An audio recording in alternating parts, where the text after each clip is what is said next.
You ask Tiger to calculate. This deals with finding the midpoint between 2 points.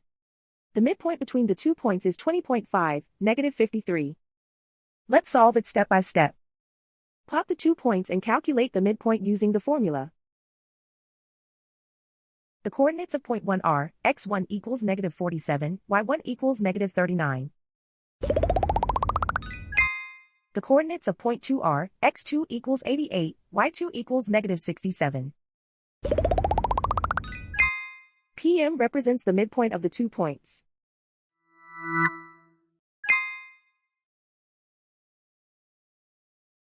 Use the x values in the midpoint formula to find the midpoints x. x1 equals negative 47. x2 equals 88.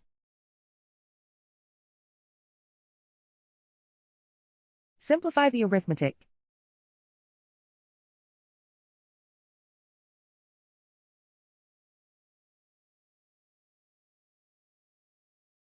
Use the y values in the midpoint formula to find the midpoints y.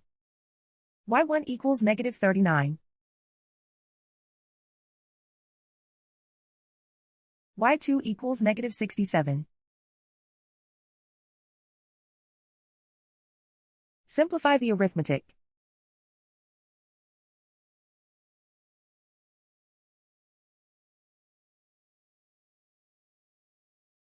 And so, the midpoint is 20.5, negative 53.